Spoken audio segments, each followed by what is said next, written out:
Hey folks, this is The Constant Show where we talk about movies, and I am Constant, the asymmetrical Assyrian. I want to hurt a little bit. This week we're discussing Running Scared, and as per usual, there will be some light spoilers in here. So, what is Running Scared? Well, Running Scared is probably the best movie that you haven't seen. I'm assuming this based on the fact that it underperformed at the box office, and it's absolutely masterful. So, what is Running Scared?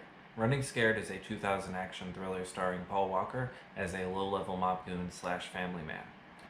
He stores used guns in his house as an insurance policy. The neighbor kid steals one of these guns and uses it as an attempted murder weapon. Paul Walker then has to track down the kid and the gun before it's too late. So what makes it amazing? Well, pretty much everything, but you have to start somewhere, so let's start where the movie does, with a flash forward to Paul Walker loading this kid into a car. And you see on the kid's shirt that it's like blood-stained. The movie's just started, and it's already an intentful choice that alters the impact of future events and how we might perceive them. But hold that thought, because Running Scared has absolutely no time to waste. Immediately after that, we go to a drug deal in progress. We see men counting money grouped on one side of the room, along with Paul Walker and his group grouped on the other side of the room. What's really amazing about this scene is they've boiled down a really complex situation into really just a couple of shots. So much of the story is conveyed through these strong characters and implicit situations that it leads to this natural familiarity that the characters have with their environment. Using 2 to 3 really focused shots to create the scene and the atmosphere allows the story to immediately progress, and much like every other scene in this movie, the story does immediately progress. As soon as the situation is established with the drug deal and everything that's going on there, goons bust into the door covered in masks. It's edited like a series of comic book panels, with the focus and perspective constantly shifting as the scene develops. When the robbers bust in, it's this wide shot, almost from the robber's perspective. When our anti-heroes get huddled onto the floor, the camera goes down with them. When they toss the gun across, we watch from the other side of the bed as it like scuttles across. And I think it's kind of a microcosm for the rest of the movie, because the scene's immediately set up, very clear language, very clear actors and characters, like so easy to understand. But at the same time, it continually throws this curveball of the next plot point at you before you're ready. However, the well-executed setup makes it feel almost like natural. In Alien, they talk a lot about how the darkness creates atmosphere, and I feel like the rapid way that the plot moves along, it makes you feel sympathetic towards the characters when, things are just, they're going off in every direction. After the shootout, Paul Walker is in the car with the guy from the drug deal earlier, and he hands Paul Walker the gun as Paul Walker is chewing bubblegum. So the camera focuses in on the gun. It kind of looks like a video game first-person perspective. It's a very cool shot. We see what he sees, but more importantly, we see what he's looking at. The cinematography is almost always used to convey a character attention, emotion, and motivation, which leads us to familiarity with those characters even when they haven't had that many lines. When we meet Paul Walker's family, there's this relatively typical dinner scene in a well-lit house. It's like a suburban home.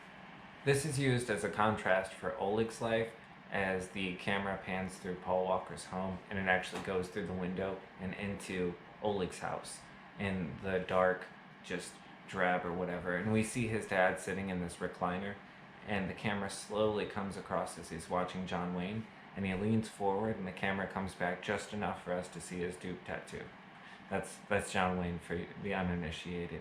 Immediately, it's conveyed to us that, like, the importance of the character of John Wayne to him, right? And from that, we can infer a lot of things about his personality. Another thing that I really love about this movie is that every single character is fleshed out in it and interconnected to a lot of the chaos that goes on later in the movie. Oleg's father could have been like a stock abuser whose only relevance to the plot was in giving Oleg a motivation to shoot him. However, instead, he has this fully developed character arc that we learn about throughout the course of the movie that starts with him being like an assassin who can actually kill people, and then progresses to him trying to protect this girl, and then he like marries her, but then later on, bitter with regret, he becomes the very thing that he hated, somebody who would hurt an innocent person. And then he even gets like an act of redemption later on in the movie. I cannot stress this enough, but he's not even like the first, second, or third most plot relevant character. And he has that much depth. Back to the story though. So Oleg's father is talking to him about how whenever he was a kid, he had a version of the John Wayne tape that didn't have the ending where John Wayne dies. Spoilers. Oh man, I forgot the spoilers for the John Wayne movie.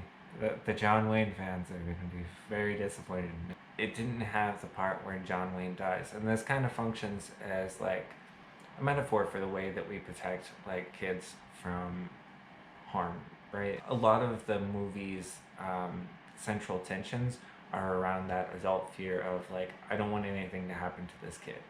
As Oleg's father tells the story, the camera is like focused in on his face. Like it's like super close. It's like closer than I would feel comfortable showing you guys on my camera. And then Oleg is across the room and he's like centered into the shot, right? So it's like when Oleg's father is like looking at him, you see him as like this small kid, right? But then whenever it's Oleg's father's turn to talk, like it's almost always focused intently on them. The only time it actually like switches to like an almost symmetry between them is when Oleg comes across the room and he's sitting there and they're both kind of like hunched close. Oleg's father's perception is as limited as Oleg's is from like the fear and the years of abuse. It immediately conveys the power dynamic here without Cameron Bright having to bat an eyelid. The shots get fired into Paul Walker's home as he eats dinner. Incensed, he heads over, gun in his hand, to like resolve the situation. We get a lot of cuts going on from like the mom's perspective to Paul Walker's perspective. Oleg's father lays on the ground in the kitchen as Paul Walker comes in. Through dialogue, Paul Walker learns that the kid shot him. I like that the movie didn't over exposition here.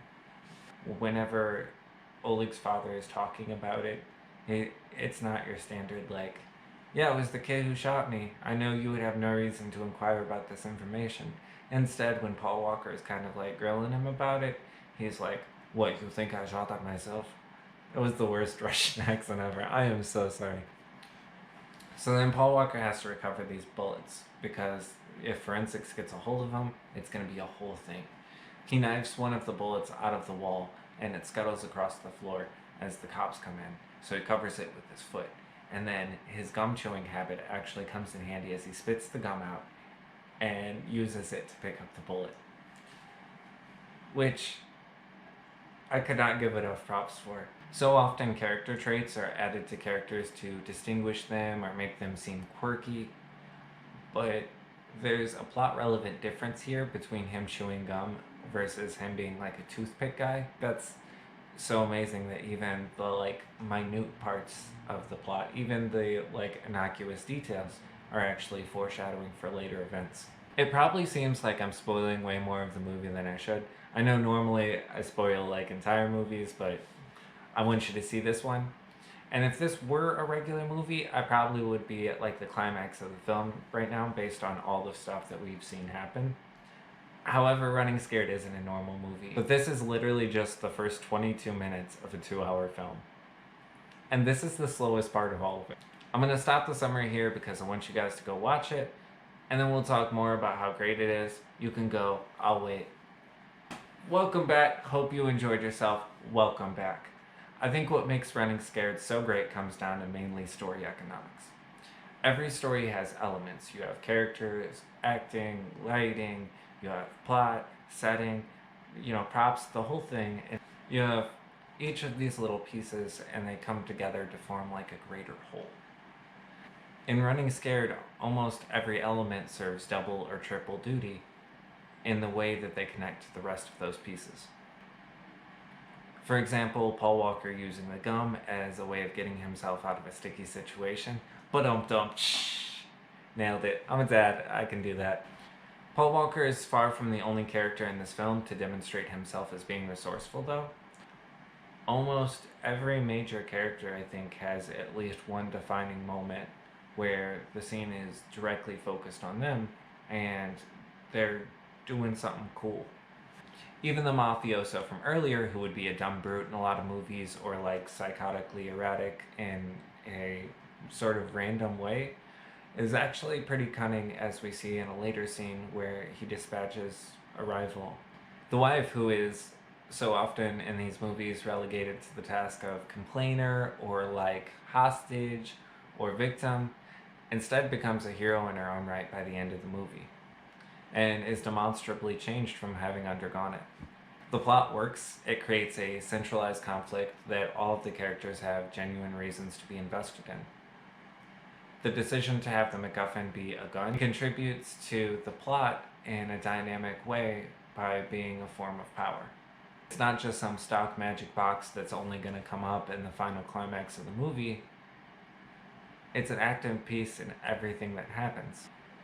The decision to have that MacGuffin be wielded by a kid, also genius, because it gives you like a really easy like tension throughout the entire story. Not that it needs it, because even in scenes where none of the kids are in danger, there's some really tense moments. At the beginning of the movie, you see the bloodstained shirt that Oleg has, and it creates a reality for all of the uncertain outcomes that Oleg goes through throughout the movie. The Chekhov's gun was fired at some point, and you know that, and the movie gives you multiple opportunities of when this actually could have happened. This is combined with more twists and plot turns than conceivable, and is best described as having a pace that is absolutely breathless, which creates this completely unique viewing experience. And I would love to keep talking about this movie, but I have to take a cue from the GOAT of movie reviews himself, Ebert, who ended his by just listing a bunch of things that happened that he didn't have time to talk about.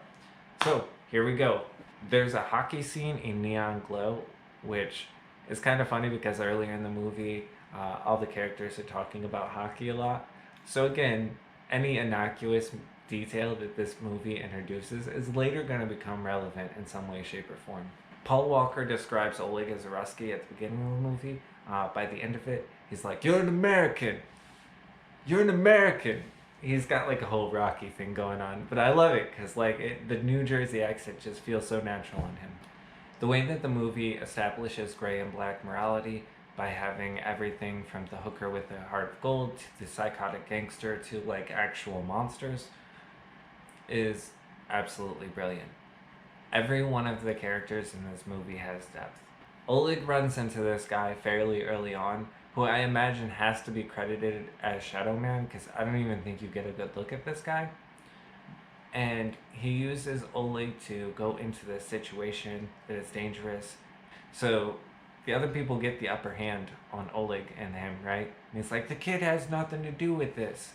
Even the background characters, who will literally only be here for one scene, have more depth than some of the protagonists in movies I've covered on this channel.